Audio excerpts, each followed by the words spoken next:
Muchas bendiciones, hermanos y hermanas. Les saluda el hermano Alejandro Villegas y hoy quiero compartir con ustedes una reflexión acerca de la soberanía de Dios en la salvación y la unidad a la Trinidad.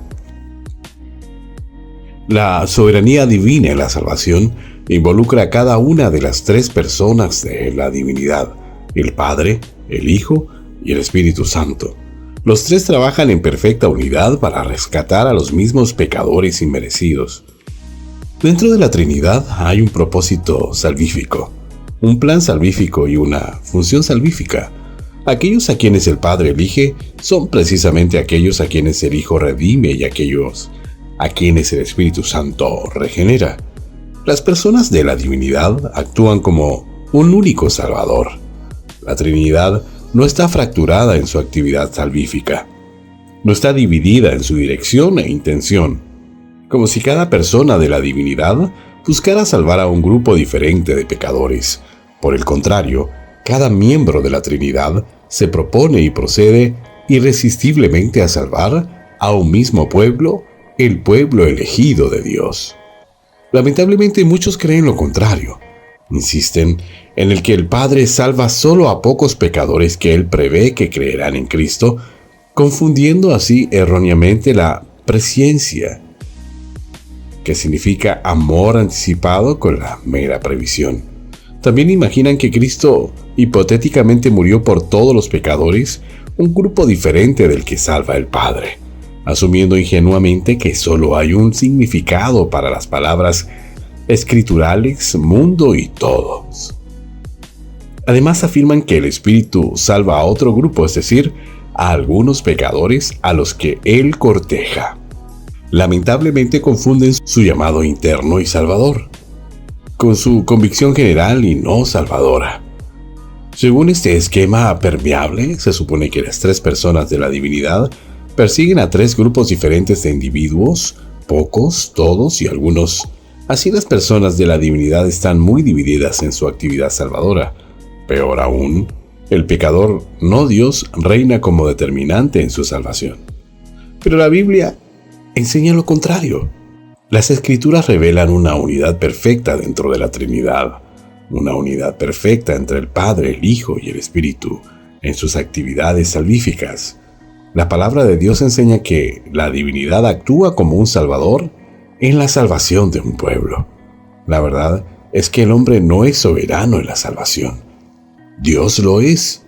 Los tres miembros trabajan juntos con absoluta soberanía e inquebrantable determinación para salvar a las mismas personas para su propia gloria. Esto se logra mediante el libre ejercicio de la autoridad suprema de los tres miembros de la Trinidad. Considera el papel que cada uno desempeña en esta salvación cohesiva. La soberanía del Padre. Antes de la fundación del mundo, Dios eligió a las personas sin merecerlo e indignas como son, para que fueran objeto de su gracia salvadora. Segunda de Timoteo 1:9. El apóstol Pablo escribe: nos eligió en Él antes de la fundación del mundo. Efesios 1:4.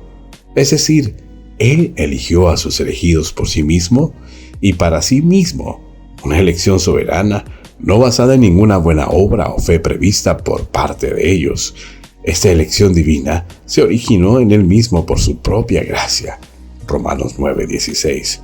Por razones que solo Dios conoce, Él seleccionó a quienes salvaría. Habiendo escogido a sus elegidos, el Padre se los dio al Hijo antes de que comenzara el tiempo para que fueran su herencia real. Ese don fue una expresión del amor del Padre por el Hijo. Estos elegidos fueron seleccionados con el propósito más elevado: que alabaran al Hijo para siempre y fueran conformados a su imagen. Romanos 8:29. El Padre entonces, en la eternidad pasada, comisionó al Hijo para que entrara en el mundo para comprar la salvación de los elegidos. Además, el Padre ordenó al Espíritu Santo que regenerara a esos mismos elegidos. Así pues, su salvación fue preordenada y predestinada por la voluntad soberana de Dios antes de la fundación del mundo. Efesios 1:5. Los nombres de los elegidos fueron entonces escritos en el libro de la vida. Apocalipsis 13:8 Apocalipsis 17:8. Bajo la dirección del Padre, las tres personas de la divinidad acordaron irrevocablemente ejecutar la salvación de este pueblo elegido. Esa es la gracia soberana de Dios Padre en la eternidad pasada. La soberanía del Hijo.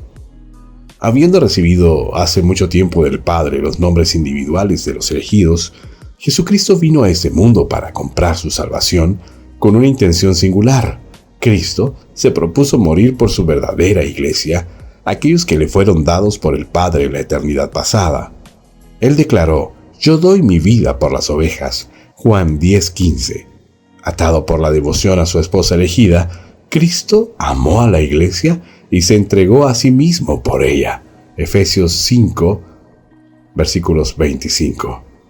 Con este designio definido en la cruz, Jesús compró con su propia sangre a todos aquellos que estaban predestinados a creer en Él. Hechos 20:28. No se limitó a hacer posible la salvación, no hizo una redención hipotética, más bien, Él realmente salvó.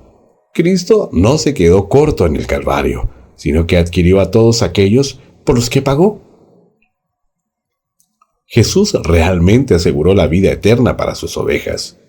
Ninguno por quien Él murió perecerá jamás. Esa es la gracia soberana de Dios, el Hijo hace 2000 años en su muerte salvadora. Y la soberanía del Espíritu. Además, el Padre y el Hijo enviaron al Espíritu Santo a este mundo para aplicar la muerte salvadora de Cristo a todos los elegidos. A medida que se proclama el Evangelio, el Espíritu emite una llamada interior especial a estos elegidos, aquellos elegidos por el Padre y redimidos por el Hijo. El Espíritu regenera poderosamente sus almas espiritualmente muertas, levantándolas de la tumba del pecado a la fe salvadora en Cristo. Jesús afirmó: todo lo que el Padre me da, todo lo que el Padre me dé, vendrá a mí. Juan 6:37. Esta actividad salvadora es inalterablemente cierta porque Dios atrae a Cristo a todos estos dados. El Espíritu les concede el arrepentimiento y autoriza en ellos la fe salvadora. En este acto eficaz, el Espíritu abre los ojos espiritualmente ciegos de los elegidos para que vean la verdad. 2 Corintios 4:6. Abre sus oídos sordos para que oigan su voz. Juan 10:27. Abre sus corazones cerrados para que reciban el Evangelio. Hechos 16:14. Activa sus voluntades muertas para que crean en el mensaje salvador. Juan 1:13. El Espíritu vence toda resistencia y triunfa en los corazones de los elegidos. Esta es la gracia soberana de Dios, Espíritu Santo, dentro de tiempo. Hasta aquí esta reflexión acerca de la soberanía de Dios. Una reflexión basada en un estudio de Steve Lawson. Nos encontramos en una siguiente ocasión con la ayuda de nuestro Dios. Bendiciones para sus vidas.